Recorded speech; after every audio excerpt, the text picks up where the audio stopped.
Radio Kosova.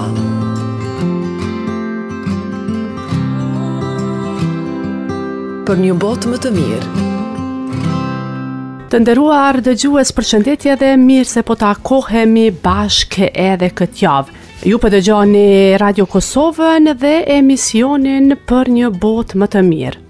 Sërish të dashur dëgjues, edhe këtë javë gjatë minutave në vijem në edicionin më të ri të emisionit Për një botë më të mirë, do të keni mundësi ta dëgjoni një bisedë që do ta zhvillojmë me avokatën, trajneren dhe themeluesen e grupit Unioni i Grave Shqiptare, zonjën Rovena Tujani Klinaku. Të nderuar miq, kjo zonjë për të cilën po ju flas bën përpjekje shumë të forta për të realizuar të drejtat e grave, por edhe për të ndihmuar ato në avancimin e tyre të më të tjeshëm, por jo vetëm.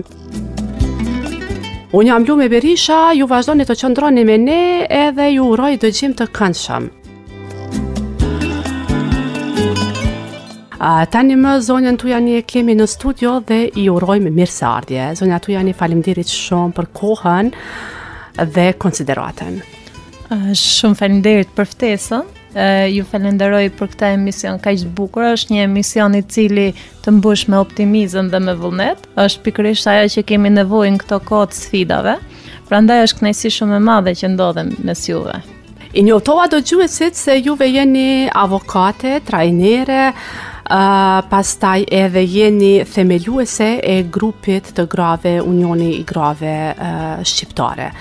Por tani po më intereson këtu shumë të di se sa është e vështirë që të luftoni ose të përpiqeni, siç e bëni ju në përditshmëri, ta bëni mbrojtjen e të drejtave të grave shqiptare.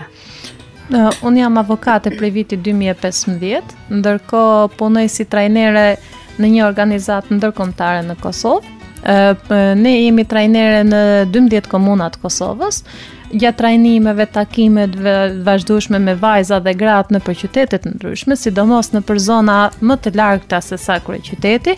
Kemi vënë re që kanë gratë dhe vajzat nevojë për informacion më të shtuar, sepse jo të gjithë kanë mundësi të kenë akses në informacion, jo të gjithë kanë mundësi të marrin pjesë në për trajnime fizike që realizohen.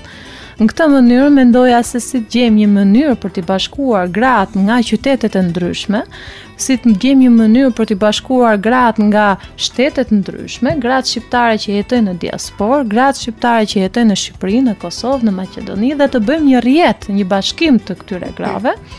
E menduam që si fillim, duke qenë në kohën digjitale, duke qenë në kohën e mediave sociale kaq të avancuara, ta përdorim forcën e mediave sociale për të bashkuar bashkë në gratë, për të arritur të ndihmojmë njëra tjetrën në sukseset e tyre akademike ose profesionale. Është vështirë të punosh për drejtat e grave në vendin që deri diku puna dhe kontributi i gruas shikohet me dyshim, nuk shikohet me bindje.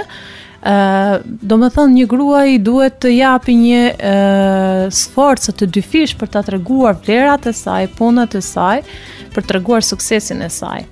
Por në të njëjtën kohë është një kënaqësi shumë e madhe kur nis një mision që e ke për të mirën e një komuniteti, për të mirën e një grupi të madh të grave, është një kënaqësi dhe ajo kënaqësia, ajo vullneti i brendshëm është ajo që na mban ne për të vazhduar më parë. Po flasim për të drejtat e grave në përgjithësi. Nga aspekti ligjor janë të mbrojtura, domethënë gratë. Por sa po gjejnë zbatim këto ligje në përditshmërinë tonë? Ju keni ngrit një pyetje shumë të bukur dhe shumë aktuale. Në fakt, të gjithë avokatët dhe juristët e kanë këtë shqetësim. Domethënë, ne kemi ligje shumë të mira, ligje të cilat shkojnë në përputhje me konventat ndërkombëtare drejtave të njerëzit. Janë këto ligje të cilat në formën e shkruar zbatojnë drejta shumë të mira, barazi ligjore, kushtet barabarta, mungesën e diskriminimit, janë të gjitha të sankcionuar në formë shumë të bukur. Edhe shumë kur e lexon ti mendon që je duke jetuar në një botë ideale, por implementimi i saj, sikurse ju e ngritët në pikpyetje, është i vështirë. Problemi është në implementimin e saj. Pra, ne nuk i shohim të zbatuara plotësisht këto ligje. ka një tendencë shumë të mirë përfshirjes gruas në jetën sociale, të përfshirjes gruas në debate politike, të përfshirjes gruas në jetën akademike, është një rritje edhe një zhvillim shumë i mirë, por duke parë kapacitetin, duke parë potencialin e këtyre grave të arsimume, kemi drejt që të kemi pretendim për akoma më shumë. Pra, pretendojmë që këto gratë kenë zërin e tyre, identitetin e tyre, edhe t'jenë me një rol kyç, jo vetëm me një rol numër apo një kuotë gjinore, por t'jenë në një rol aktiv, funksionues në të gjitha fushat që ato i përkasin. Zonja Rovina, tani në Kosovë, gratë gjatë zgjedhjeve përzgjidhen në bazë të një kuote zgjedhore.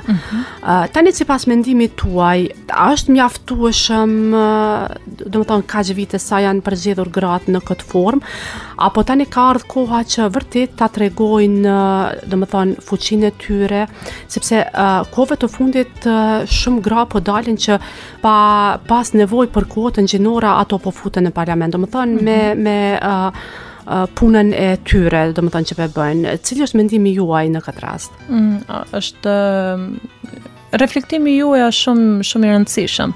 Edhe ngritet një pyetje shumë të rëndësishme për aktualitetin. Her pas here janë akuzuar, domethënë janë vlerësuar pozita e gruas qoftë në parlament apo në jetën sociale për shkak kuotës gjinore që ka qenë e përcaktuar në ligj. Më lejoni të shpjegoj fillimisht logjikën e një kvote ligjore, pra cila ka qenë synimi apo cila ka qenë benefiti kësaj, duke pas parasysh se Kosova është një vend në të cilën sapo ne mund të themi sapo ka dalë nga lufta, edhe pse ka kaluar një kohë shumë të gjatë, edhe përfshirja e gruas në jetën sociale ka qenë shumë e ulët, atëherë ka qenë e nevojshme patjetër për një mekanizëm shtytës që ta vendosin gruan në punësim.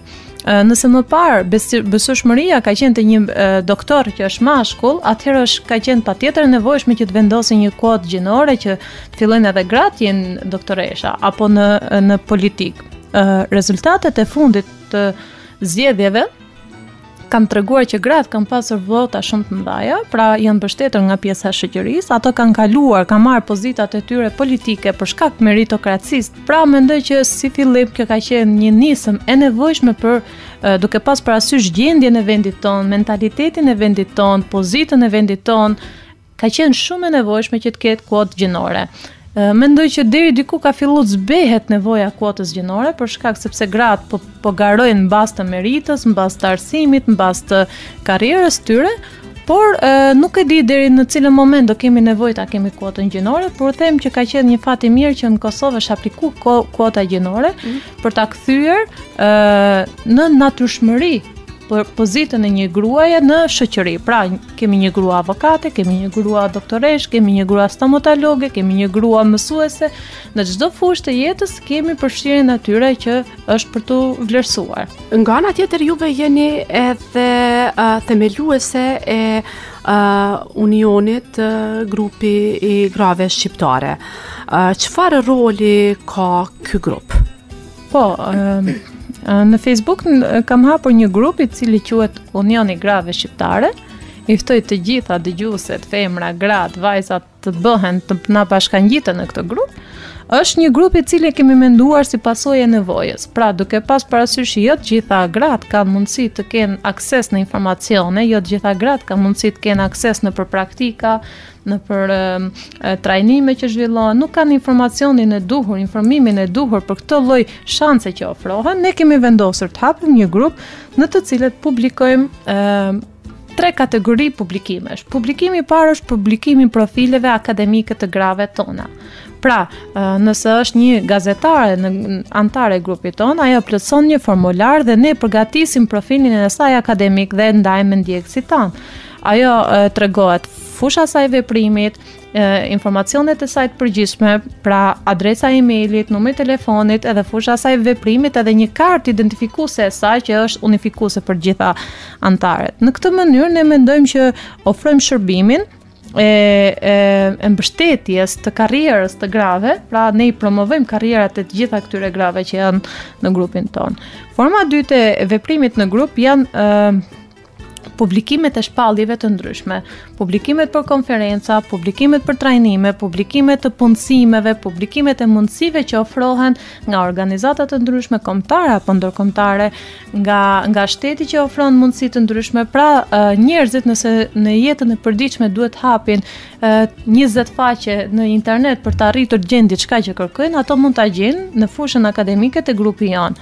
Kjo kërkon kohë, kërkon angazhim, kërkon qasje në këto informacione, por këtë grup ne nuk e menaxhojmë vetë, jemi një grup vajzash që e menaxhojmë. I kemi të ndarë sipas profileve.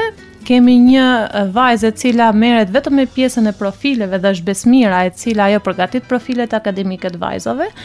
Kemi një vajzë e cila është gazetare Erdonita, e cila ajo përgatit debate, hap debate çdo mbrëmje, kur do të thënë sipas ditëve të parashikuara.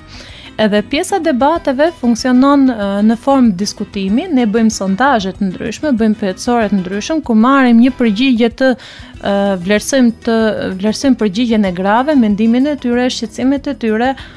Në të ardhmen ne planifikojmë që të bëjmë edhe konferenca dhe trajnime të ndryshme të ofruara nga gratë të cilat janë në karrierë, të cilat janë pjesë anëtare të grupit tonë. E thëmë të shkurt, për shembull, një grua e cila është doktoresh shumë e suksesshme ka ofruar mundësinë dhe me formë vullnetare që të ofrojë një kurs një ditor për gratë. Ndërkohë tema do jetë në shqyrtim, cilat temë do jetë në interesin e grave. Ne kemi bërë për të pasur një përfshirje të trevave, kemi zgjedhur edhe bashkëpunëtorët tonë ose adminet grupit, vajza nga Shqipëria, vajza nga Maqedonia, njëra është nga Italia, pra një përhapje sa të madhe gjeografike që të sjellin problematikat e atij vendit ose mundësitë që ofron ai vend. Cilat janë shqetësimet e tyre më të shpeshta gjatë diskutimeve që juve i bëni në grup? Ka të kategorive të ndryshme. Ne mund të përmendim një shqetësim e cila filloi si shqetësim dhe tani kemi marrë një iniciativë që t'i japim deri diku një zgjidhje. Një nënë na shkruan dhe na thotë që në shkollën ku fëmia e saj vjen mësimet, ka nevojë për një mësuese ndihmëse e cila ofron mësim shtesë për lëndët, për shkak se fëmia ishte me nevoja të veçanta dhe kishte nevojë për ndihmë të shtuar. Ne filluam duke të menduar se si mund t'japim një zgjidhje këtij problemi. Kemi shkruar një projekt në cilën do e dorëzojmë në përfundim me si përjemi, do e dorëzojmë Ministrisë të Arsimit dhe të shikojmë se çfarë mund të jetë, si mund të jetë forma bashkëpunimit. Në të njëjtën kohë janë ofruar vullnetare 3 mësuese nga qytete të ndryshme, të cilat thonë nëse ju na mundsoni një objekt përshtatshëm, ne jemi të gatshëm të vim të japim mësim në mënyrë vullnetare. Sigurisht idealja do ishte që të sigurohet edhe një pagesë për këto mësueset, për shkak sepse është koha, vullneti, puna, janë gjitha në pikpyetje, edhe pagesa dhe raportimi do sigurojë vazhdueshmërinë e projektit, pra do jetë më e sigurt. Jemi duke menduar të japim një zgjidhje këtij problemi. Besoj që shumë shpejt disa komuna do fillojnë ta implementojmë. Jemi shumë afër në implementim në këtij projekti në komunën e Vushtrisë, në të cilën mendojmë që e kemi gjetur ambientin e përshtatshëm, edhe mësuesja është ofruar në mënyrë vullnetare për të ofruar mësim shtesë për fëmijët me nevoja të veçanta ose fëmijët që kanë vështirësi në nxënje. Ministria e Arsimit shprehet që në ligjet e saj është e parashikuar kjo gjë, sigurisht është e parashikuar, e kanë parashikuar që çdo mësuese ndoshta për shkak ngarkesës do kenë dhe një asistente, po implementimi i saj, sikurse e përmendëm më para, nuk mund të arrihet në çdo qytet, në çdo shkollë për shkak të vështirësive, kostos financiare apo arsyeve të tjera. Në një shkollë që kontaktuam në Prishtinë, na thanë që një mësuese ndihmëse është për 1400 nxënës. Edhe ajo vjen vetëm 2 herë në javë. Tani imagjinojmë se çfarë mund t'japi kjo mësuese për 1400 nxënës 2 herë në javë. Pra, kapaciteti nuk mbulohet, është një hapësirë shumë e madhe për të mbuluar. Prandaj mendoj që në këtë aspekt jemi duke menduar që të japim një zgjidhje, ndërkohë presim bashkëpunëtor, presim ndihmë, presim ide nga gratë tona, që si ta implementojmë dhe si ta zbatojmë në formën sa më të mirë dhe sa më dobishme këtë projekt. Ju lumt vërtet është kjo një punë fisnike që sapo e sqaruat për ne dhe për dëgjuesit, por nga ana tjetër gjithashtu njoftova dëgjuesit se jeni edhe trajnere. Para se të hymë në studio më treguat se në disa komunat Kosovës ofroni trajnime. Për çfarë trajnime bëhet fjalë, ju lutem, edhe na tregoni se në ato zona, domethënë jashtë Prishtinës, cilat janë nevojat më të shumta të grave që keni hasur, edhe ndoshta edhe që janë shprehur para jush njëkohësisht. Po, unë ju përmenda që punoj në organizata si trajnere në disa organizata të Kosovës, ndërkombëtare. Aktualisht jam trajnere të një trajnimi 3 ditor, i cili quhet Mendimi Kritik. Është i aplikuar për të rinjtë e komunave të ndryshme. Janë 12 komuna që ne e mbajmë këtë trajnim. Është një trajnim shumë interesant, i bën të rinjtë të mendojnë në mënyrë më kritike, të mendojnë përtej kufive, të mendojnë përtej elementit bardhë dhe zi, po të gjejmë një alternativë të dytë. Pra të mos shkojmë nëpër ekstremet të mendimeve, po të gjejmë një zgjidhje të logjikshme. Është trajnim shumë i mirë, i bën të rinjtë të reflektojnë, të mendojnë, të shohin prioritetet e tyre, të shohin vlerat e tyre, edhe të shohin ku i kanë kapacitetet e mundshme për të zhvilluar në të ardhmen. Cilat janë nevojat që shohim nëpër qytete të tjera, pra ne domethënë të rinjtë aksesin në informacione kanë të kufizuar, gjë që është shumë e rëndësishme. Kushtet edhe mundësit i kanë shumë, deri diku ka nevojë për një mbështetje ekonomike ose për politika të cilat e lejojnë shkollimin e tyre me buxhet të vogël, gjë që është shumë e rëndësishme. Edhe çfarë mund shohim tjetër, mendoj që tek të rinjtë kemi vënë re një dëshpërim i cili më vjen shumë keq, një humbje shpresës. Disa të rinj kanë humbur vullnetin dhe të luftojnë, ose kanë humbur vullnetin edhe të punojnë, për këtë arsye shohin zgjidhjen e tyre largimin nga vendi. Mua më ka ardhur shumë keq kur kemi pas disa të rinj të cilët kanë qenë jashtëzakonisht inteligjent, me përgjigjet e tyre të kanë lënë pa fjalë, edhe kur i kemi pyetur se çfarë janë ambicjet e tua për të ardhmen, kanë thënë do largohen, do shkojnë në Angli, në Zvicër, në Francë. Pra kjo të jep një trishtim shumë të madh pse rinia e ka humbur vullnetin dhe dëshirën. Në fakt, në këtë mënyrë unë i kuptoj të gjitha arsyet e përmendura për tyre, por mendoj që të rinjtë duhet të kenë një besim më të madh, duhet ta shohin jetën në perspektivë pozitive, në perspektivë optimiste, sepse në këtë mënyrë mund të avancojnë ato vetë, familjet e tyre dhe komplet rinia. Nëse ne shohim me perspektivë negative, dëshpëruese, atëherë çdo kush në familje e ka një arsye për të dëshpëruar dhe për të dorëzuar, sigurisht. Asnjë nuk jeton në një botë ideale. Prandaj unë i bëj thirrje të rinjve të rejave që mos largohen nga edukimi. Çelësi gjithçka është edukimi. Çelësi gjithçka janë trajnimet që ofrohen. Çelësi gjithçka, ndoshta një trajnim i cili kushton është vetëm një javë kohë, mund të ndihmojë atij në një marrëdhënie pune, mund ta ndihmojë atë, mund të jetë një shtys për karrierën e tij. Pra, të gjitha trajnimet edhe të gjitha mësimet, të gjitha edukimi, asnjëherë edukimi është një lloj investimi që asnjëherë nuk humbet. Pra, i ftoj të rinjtë dhe të rejat mos dëshpërohen, po të lidhen akoma më shumë në edukimin e tyre, të përgatisin veten e tyre në mënyrë sa më dinjitoze, sa më profesionale dhe sa më akademike. Ne kemi syt edhe shpresën të rinia. Gjithmonë flasim sipas mendimit tuaj, si mendoni ju, sa bisedohet në familjet tona apo prindërit, sa ju flasin fëmijëve të tyre për respektimin në baza gjinore? Kjo është një pyetje shumë që edhe mua më bën të reflektoj kur e dëgjova. Shoh që ka një ndryshim mes prindërve të gjeneratave të reja me prindër që nuk e kanë pas edukimin rreth respektimit gjinor, drejtësisë gjinore, barazisë gjinore. Jemi një shoqëri me karakter patriarkal, duhet ta pranojmë këtë, dhe gjithmonë kemi pasur një privilegjim të mashkullit të shtëpisë, të burrit të shtëpisë, gjithmonë kemi pasur një vlerësim. Ndërkohë her pas here roli kontributi i vajzave nuk është marrë në konsiderat ose ndoshta është ndaluar për dhënë kontribut në shoqëri, ka ndryshuar gjërat për të mirë, ka nevojë për të ndryshuar akoma më shumë.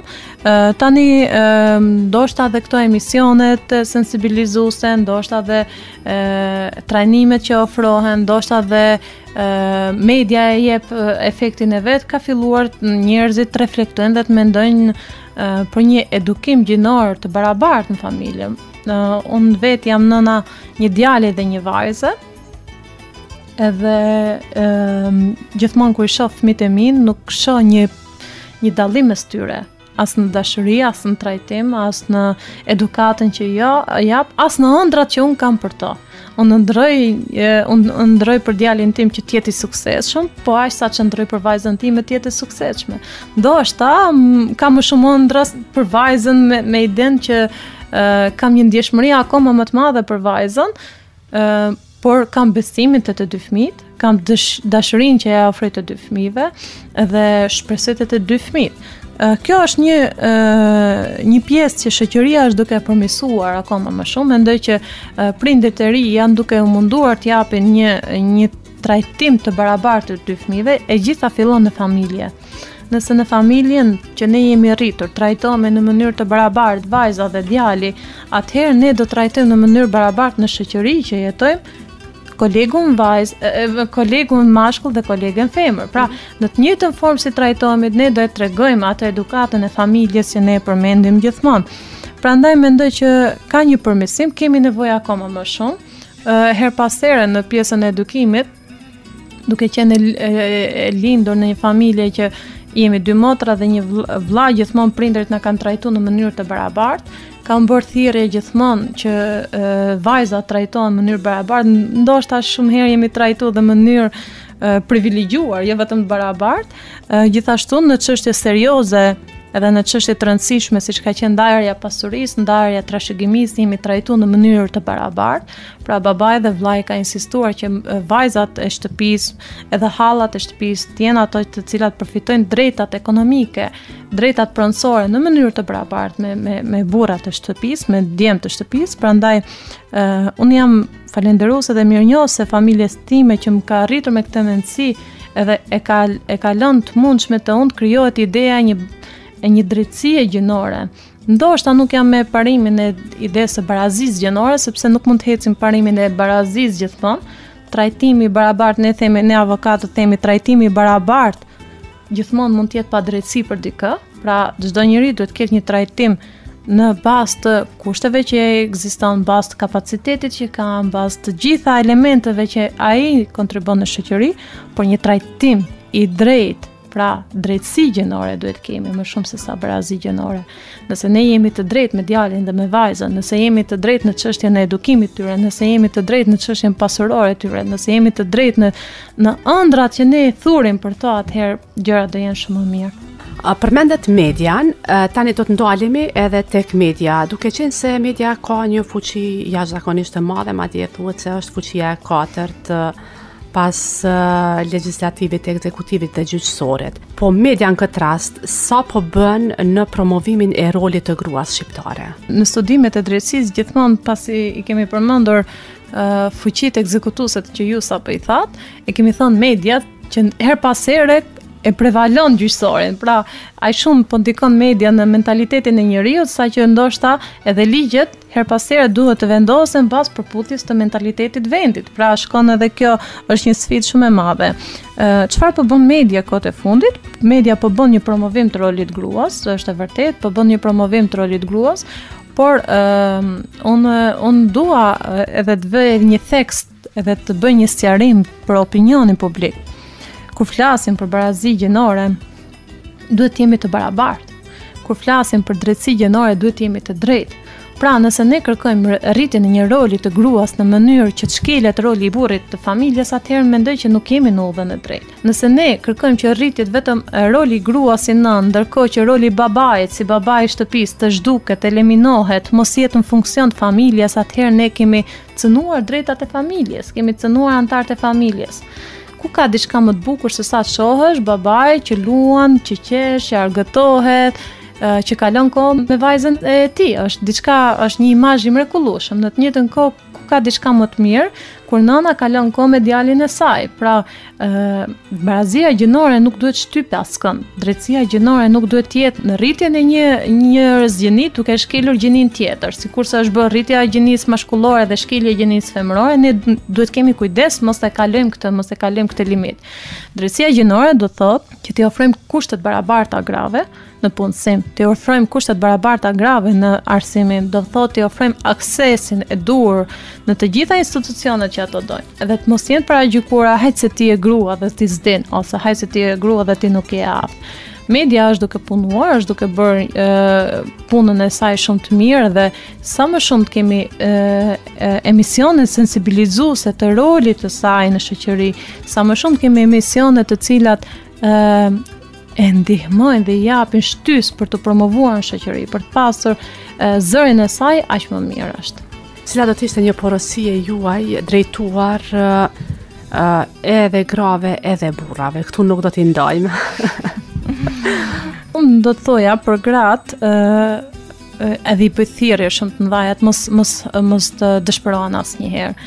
Vërtet kanë fazat ndryshme të jetës ku ato ndjehen të pambrojtura ose të pafuqishme, mos dëshpërohen asnjëherë. Gjithmonë të luftojnë për drejtat e tyre, gjithmonë të luftojnë për pozitën e tyre në punë, gjithmonë të luftojnë edhe vajzat të kundërshtojnë gjërat që nuk janë dakord. Nëse nuk e duan një martesë, ta kundërshtojnë atë martesë. Nëse nuk e duan një vend pune, mos shkojnë atë punë. Pra, të kundërshtojnë diçka që është e padrejtë ndaj tyre, të kërkojnë të drejtën e tyre, të kërkojnë aftësitë e tyre, të kërkojnë që zbatohet e drejta të cilën Zoti e ka dhënë edhe ligjet e kanë në të njëjtën kohë. Ndërkohë për meshkujt, dua t'ju jap një porosi që është një porosi është çelësi i shumë zgjidhjeve, konflikteve. Më i miri prej meshkujve është ai i cili është më i mirë në familjen e tij.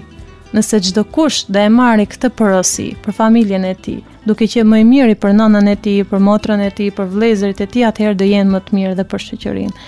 Prandaj, grave i them mos dorëzon asnjëherë, ti ndjekin ëndrat e tyre, ti ndjekin punët e tyre, ti ndjekin planet e tyre, ndërkohë dhe meshkujve i bëj thirrje që ti mbështesin ato motra, ti mbështesin ato gra, ti mbështesin ato vajza për edukimin e tyre, për të drejtat e tyre, sepse është diçka vetëm se do t'i lartësoj akoma më shumë rolin e tyre, rolin e burrit në shoqëri, edhe do t'i nderoj. Është një porosi dhe një thënie shumë e bukur e cila thotë, gruan e nderon i nderuari. Pra, një burr i cili është i nderuar, e nderon dhe gruan e tij, e nderon dhe motrën e tij. Të nderuar dëgjues, me ne sot në studio ishte avokatja, trajnerja dhe njëherë themeluesja e grupit të grave shqiptare, Unioni i Grave Shqiptare, zonja Rovena Tujani Klinaku. Biseduam gjëre gjatë për rolin e gruas, për përpjekjet e saj që bën për të avancuar rolin e saj sa më shumë në shoqëri dhe jo vetëm. Zonja Tujani, po ju falenderoj shumë edhe një herë për kohën edhe për gjithë këtë bisedë aq të këndshme që patëm sot bashkë me juve. Natyrisht për këtë çështje ka mjaft çfarë të flitet, por minutat kaq na e lejojnë. Shumë faleminderit edhe për juve dhe ju falenderoj shumë që mbani këto tema sociale, që diskutoni problematikat e shoqërisë, edhe mbi të gjitha që mundoni të ngrini një mendim kritik për njerëzit, një formë alternativë më të mirë, edhe ju siguroj që këto emisione vërtet e bën një botë akoma më të mirë, edhe akoma më të bukur. Faleminderit shumë. Faleminderit edhe juve të nderuar dëgjues, kaq kishim përgatitur edhe për këtë emision. Në emisionin për një botë më të mirë, neve takohemi sërish javën e ardhshme, ndërkaq unë Lume Berisha dhe operatori në transmetim Bahri Morina ju urojmë gjithë të mirat dhe njëkohësisht ju ftojmë të qëndroni edhe më tutje me programin e Radio Kosovës në vazhdim. Mirëmbëjtje dhe miru dëgjofshim.